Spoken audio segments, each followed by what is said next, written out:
Now you might think that a fixing channel should stay out of politics and that I should stick to, well, what I'm not particularly good at. And you'd probably be right, but with all my bits about Keir Starmer, it's far too late for that. Anyway, I went to the September 13th United Kingdom protest in London to see what it was all about. If you want to know what it was all about too, or you're wondering if it was safe, who actually goes to these marches, or you just want to know what it was like for the average person, here's an honest view of what I found.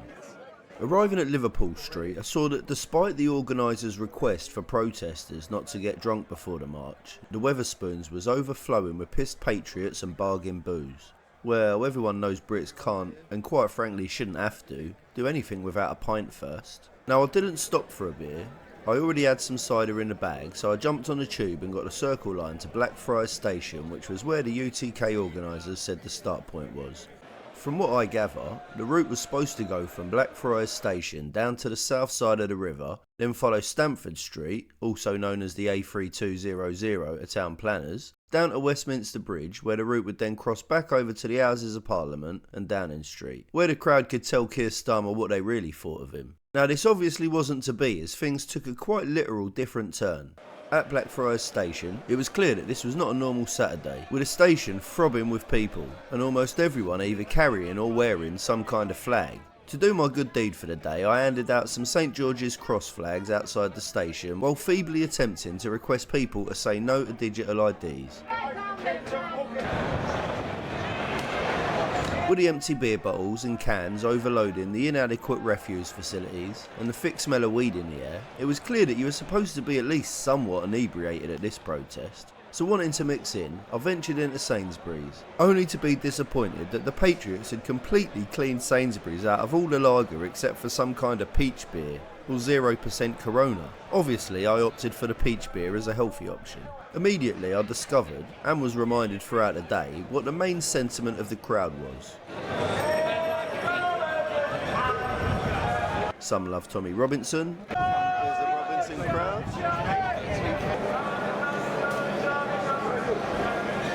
Some were there for free speech. But everyone, and I mean everyone, was united in one thing.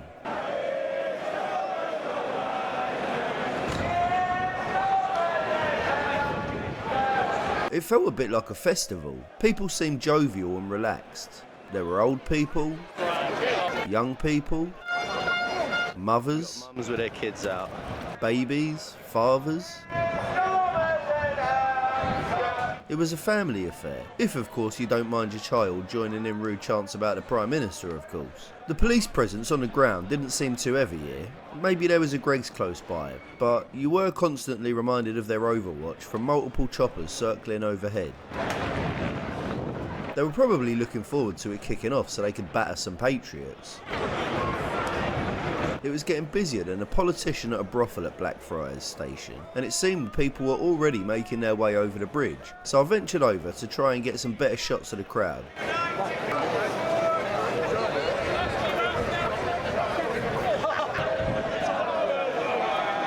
crowd chanting Keir Starmer's a wanker, which of course we all know is 100% accurate and entirely true.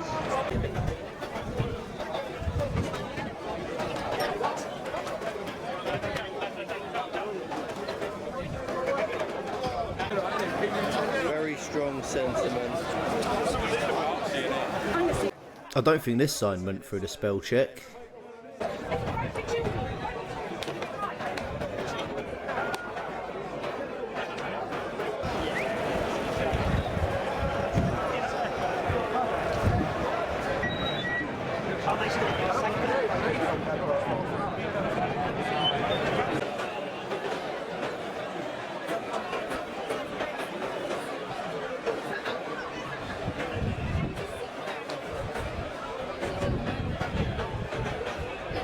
Over the bridge, despite the intense mass of people, I just about managed to push my way into a small alley off the main road and found a spot to get a good view. Now this is just one small part of the protest, but the amount of people here was, well, redonkulous. I mean, that's probably even more people than an orgy at your mum's house. Almost everyone was wearing something to display love for their nation. Even the bloody dogs were patriotic. But you could tell what really brought them out today was the shared unspoken fear for where the country's headed. I think today made them feel that after years of not being listened to and politicians bullshitting them, standing united in their kingdom, they finally found a voice.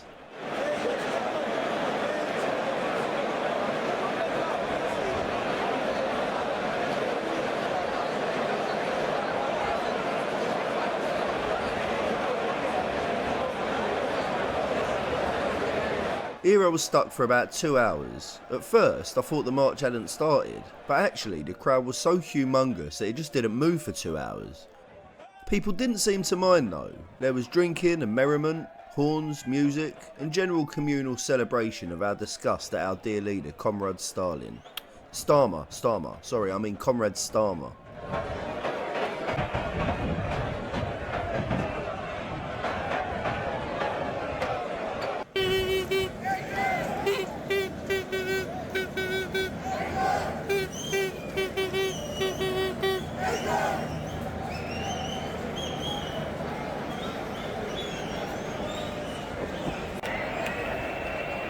The crowd wasn't moving, so I tried to move through the crowd to see if I could find the front, stopping at certain vantage points to catch the crowd go past.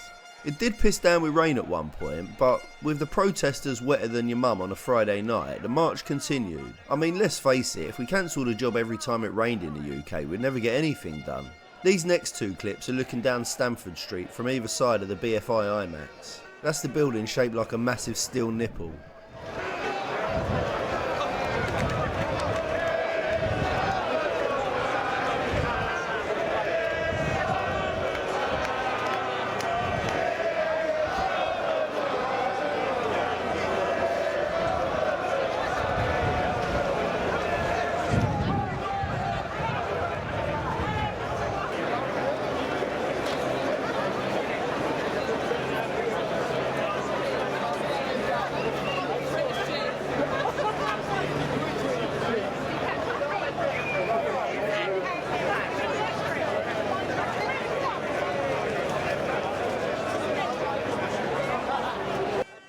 The masses moved on with flares ablaze, and the favourite chant of the day ringing out from all areas of the melee.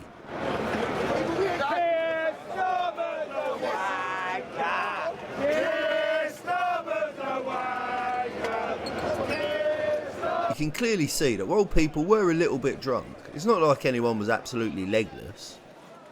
Well, alright, some people were legless, but they weren't pissed. In all seriousness, this geezer was probably a wounded veteran, so to you, sir, your country thanks you. Just unfortunately, not your government. After a walk that seemed to drag on longer than a night with my ex-wife, we finally got to Westminster Bridge. Big Ben was in sight, we were almost there, but then a stream of people began to turn back. Amidst the chanting and swigs of beer, there were shouts and confusion. Apparently the Bacon Brigade had closed the bridge, but nobody knew if there was a new route. How would we get across? Would we ever get a chance to throw excrement at number 10? Luckily, I found a bewildered 13-year-old police child to explain everything.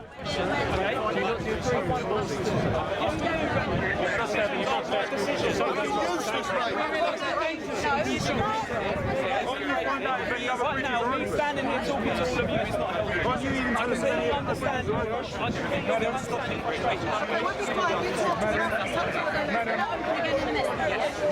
We've already informed what's going on. Please, I understand my frustration. I'm not here to argue with you about it. I don't know the answer. They should be able to tell us if any of the other bridges are open. I'm not sure what you got from that conversation, but as I understood it, the MPs were having a sex party and they blocked the bridge because they didn't want to be disturbed. Bloody typical. Now this didn't deter anyone. People were pouring out trying to find another way across. To find the next bridge, I cautiously got out my phone, wary of any balaclava wearing e-bike riding road boy phone snatchers close by. But then I remembered I was among patriots now, and I walked down the riverbank to Lambeth Bridge with my phone in my hand proudly on display. A patriotic boat was even circling in the Thames to show support. It was strange seeing the iconic London sights as the backdrop to what must have been hundreds of thousands, if not millions of flag-waving patriots, pretty much unanimously chanting that their dear elected leader is a wanker. I mean, don't get me wrong, I wholeheartedly agree with the sentiment, it was just a strange sight to behold. How did we as a country get ourselves into this mess? This new route over Lambeth Bridge meant that instead of coming from the south, the pissheads and patriots would have to enter Parliament Square from the west, which was just a short walk once over the river. From what I gather, there was a main stage and 3 large screens with speakers placed all the way from Trafalgar Square to Big Ben. But there were so many people I couldn't get anywhere near to hear anything from the screens. I moved through the crowd to get close to the heart of the beast, but was essentially stuck where I was. I estimate that the rally probably covered this much ground at any one time, which was why most people couldn't hear anything from the stage or screens. I stayed in Parliament Square enjoying the festive atmosphere and cracked open one of the ciders for a little refreshment. Eventually I called it a day around 3 or 4 PM, having not heard any of the speeches from the organisers UTK. The sheer volume of people, probably 1 million, maybe a bit less, maybe a bit more, basically prevented the vast majority of the crowd from seeing or hearing anything from the organisers' message. I think everyone pretty much got the sentiment though, and the sentiments I got from the rally, first of all, and this is the thing that most united the crowd, is the simple fact that they love their country and they feel it's being sent down a proverbial shitter. Judging from the Irish, Welsh, Scottish and American flags present, I don't think that's exclusive to Englishmen. A second close to the universal love of the country is the universal hate for Keir Starmer. People want him out. They, myself included, see him as a liar and a traitor to the country and want him gone. The next thing that seemed to unite the crowd was their displeasure at the state of illegal immigration. There were plenty of stop the boats kinds of message. Fairness and order are true British values. That's why we love standing in queues so much, and why we hate to see others skip them. Another big message I saw on placards was that people were concerned about free speech in the UK, with good reason. The old bill can't catch bloody kiddie fiddlers, but call someone a melon on Twitter and you'll be in the slammer the next day.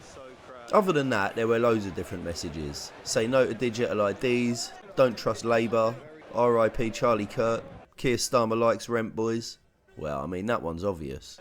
I heard there were a few scuffles with police and a handful of arrests, but the average person going to these won't see any of that. It's mostly just normal people from all walks of life concerned about their country. Yeah, sure, people were drinking, but this is bloody Britain. Having a drink and a moan about your government is a way of life. And I didn't see anyone getting out of hand. If anything, people were particularly respectful. Unless you're Comrade Keir, of course. Well, lovely people, I hope you enjoyed that completely pointless video. Feel free to completely ignore it, not share it, and file it away in the never watch again folder. Don't stay tuned for another edition of Fixing Rusty Politics.